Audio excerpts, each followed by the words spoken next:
Shalom dan selamat pagi saudara-saudara yang dikasihi oleh Tuhan kita Yesus Kristus. Pagi hari ini kita akan mendengarkan kebenaran firman Tuhan di dalam Injil Markus pasal 8 ayat 38. Sebelum kita merenungkan firman Tuhan, mari kita satu hati di dalam doa. Bapa Surgawi, kami bersyukur di pagi yang indah ini Tuhan, buat kasih Tuhan yang sungguh luar biasa. Kami bersyukur buat kebaikan Tuhan yang begitu besar dalam hidup kami Tuhan, sehingga kami boleh bangun dengan damai sukacita.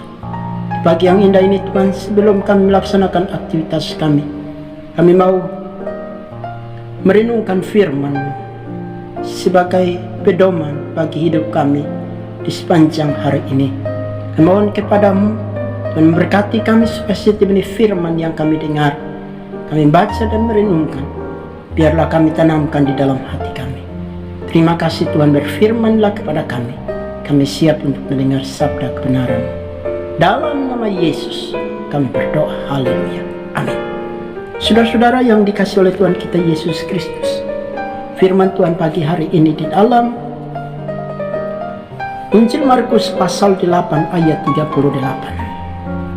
Beginilah bunyi firman Tuhan, sebab barang siapa malu karena aku dan karena perkataanku di tengah-tengah angkatan yang tidak setia dan berdosa ini, anak manusia pun akan malu karena orang itu apabila ia datang kelak dalam kemuliaan Bapaknya diiringi malaikat-malaikat. Saudara-saudara yang dikasihi oleh Tuhan kita Yesus Kristus, tema firman Tuhan pagi hari ini adalah orang percaya tidak perlu malu bersaksi. Saudara-saudara yang dikasihi oleh Tuhan kita Yesus Kristus, di dalam kehidupan kita sebagai orang-orang yang percaya, kadangkala kita malu untuk bersaksi tentang cinta kasih Tuhan yang kita rasakan di dalam kehidupan kita. Kita malu bersaksi tentang kasih Tuhan. Kita malu bersaksi tentang nama Tuhan Yesus. Karena berat tekanan dan tantangan hidup yang tidak sedikit, orang menutupi rapat jati dirinya sehingga tidak mau bersaksi.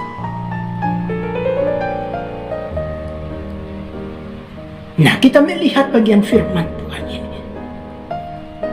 Mengapa sehingga orang-orang percaya takut bersaksi?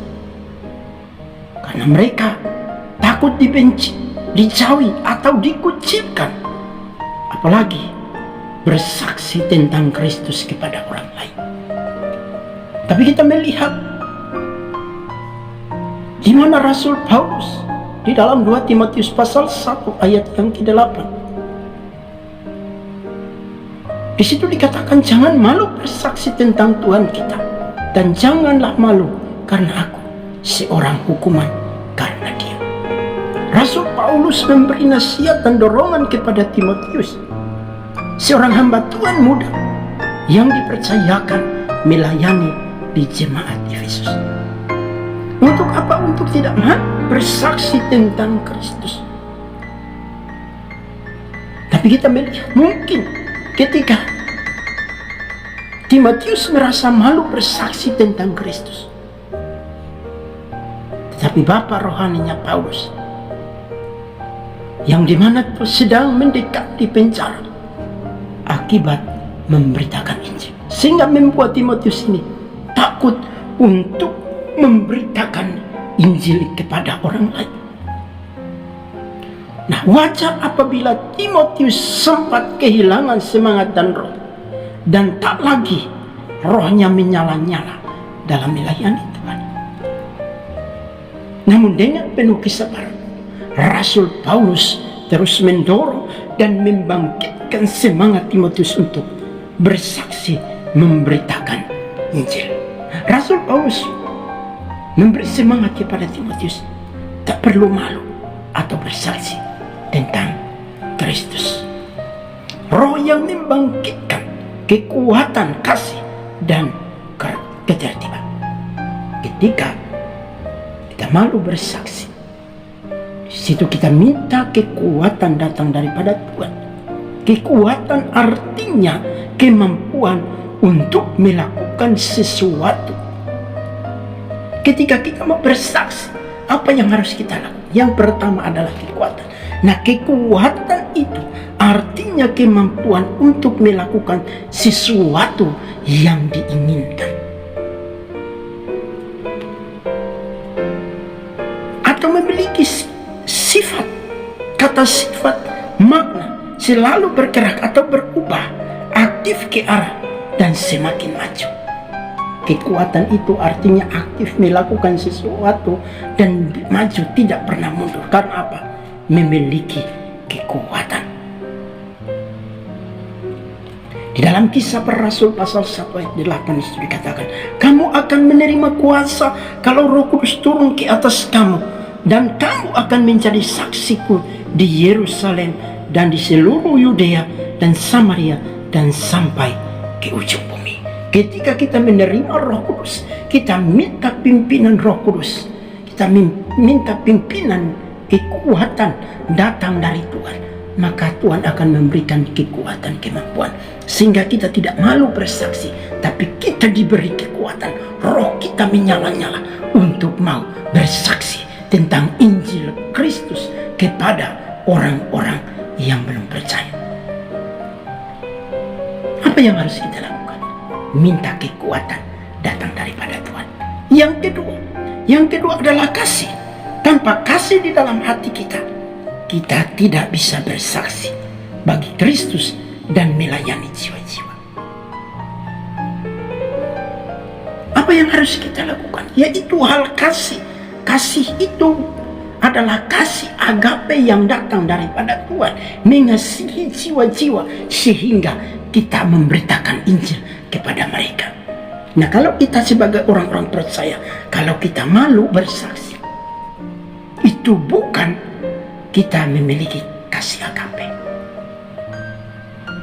Tapi kalau kita memiliki kasih agape, maka kita mengasihi jiwa-jiwa. Kolose pasal 3 ayat 14, di situ dikatakan, kenakanlah kasih sebagai pengikat yang mempersatukan dan menyempurnakan.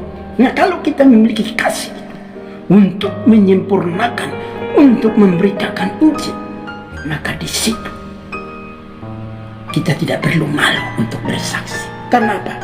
Kita memiliki kasih agape datang dari Tuhan, sehingga apa? Kita mengasihi jiwa-jiwa yang belum percaya kepada Tuhan. Apa yang harus kita lakukan? Mengasihi. Kasih agape itu kita harus menunjukkan kepada jiwa-jiwa. Yang terakhir, ketertiban. Dalam memberitakan Injil perlu ada ketertiban. Ketertiban lewat apa? Lewat pikiran yang tenang. Artinya untuk dapat bersaksi tentang Kristus dibutuhkan pikiran yang tenang. Kalau kita tidak tertib hidup kita, bagaimana kita bisa bersaksi? Tapi kalau kita tertib hidup kita, tertib lewat apa? Pikiran kita kalau tenang, maka kita akan memberitakan Injil. Tapi kalau pikiran kita tidak tenang, kita tidak bisa memberitakan Injil kepada sesama. Kita tidak bisa memberitakan Injil kepada orang lain. Karena apa? Hati dan pikiran kita tidak tenang, kacau balau. Nah, ketika kita memberitakan Injil, perlu ada ketertiban. Tertib dalam hidup kita, supaya apa? Pikiran kita tenang untuk kita dapat memberitakan Injil. Dalam hal apa lagi? Dalam hal penguasaan diri. Titus pasal 2 ayat 6. Demikianlah juga orang-orang muda. Nasihatilah mereka supaya mereka menguasai diri dalam segala hal. Sebagai orang-orang muda, sebagai anak-anak muda, menguasai diri dalam kehidupan sebagai anak-anak muda, itu perlu. Oleh karena itu firman Tuhan katakan, orang percaya tidak perlu malu untuk bersaksi. Nah, kalau kita tidak mau malu bersaksi, apa yang harus kita lakukan? Yang pertama adalah minta kekuatan datang daripada Tuhan, supaya Tuhan memberikan kemampuan bagi kita dalam memberitakan Injil. Yang kedua adalah apa? kasih agape itu kita harus miliki dalam hidup kita. Karena apa? Kita mengasihi jiwa-jiwa yang terhilang. Oleh karena itu kita harus memiliki apa? Memiliki kasih agape itu dalam kehidupan kita. Kalau kita memiliki kasih agape dalam hidup kita, pasti kita tidak malu bersaksi tentang Kristus bagi jiwa-jiwa yang terhilang. Dan yang terakhir adalah ketertiban. Tertib dalam hidup kita, dalam pola pikir kita, dalam hati kita, supaya ketika kita memberitakan Injil, tidak ada satu halangan pun. Karena apa? Pikiran kita tenang, hati kita tenang, ada ketertiban, kita mampu memberitakan Injil. Oleh karena itu, pesan firman Tuhan katakan, jangan malu bersaksi tentang Kristus bila tak ingin Dia malu mengakui kita. Nah, kalau kita malu bersaksi tentang Kristus, maka di situ Tuhan juga Dia akan malu mengakui kita. Dia tidak akan mengakui kita. Karena apa? Kita malu, kita tidak bersaksi, dan kita tidak mengakui Kristus di dalam hidup kita. Oleh karena itu, sebagai orang-orang yang percaya, firman Tuhan menegaskan kepada kita supaya apa? Jangan malu bersaksi. Firman Tuhan mengatakan apa? Sebab barang siapa malu karena aku dan karena perkataanku di tengah-tengah angkatan yang tidak setia dan berdosa ini, Anak Manusia pun akan malu karena orang itu apabila ia datang kelak dalam kemuliaan Bapaknya diiringi malaikat-malaikat kudus. Kiranya firman Tuhan pagi hari ini menolong memberkati kita semua. Amin. Kita berdoa. Terima kasih Tuhan. Bersyukur lewat firman-Mu. Engkau mengajarkan kepada kami Tuhan, sehingga biarlah Tuhan kami sebagai orang-orang percaya, kami jangan malu bersaksi tentang Kristus. Kami jangan malu bersaksi memberitakan Injil bagi jiwa-jiwa yang terhilang Bapa. Terima kasih Tuhan. Berkati kami semua Tuhan. Biarlah Tuhan berikan kami kekuatan, berikan kasih agape dalam hidup kami, berikan kami ketertiban supaya kami mampu memberitakan Injil bagi jiwa-jiwa yang terhilang. Terima kasih Tuhan. Inilah doa kami Tuhan. Di dalam nama Yesus Kristus kami berdoa. Haleluya. Amin. Tuhan Yesus memberkati kita semua.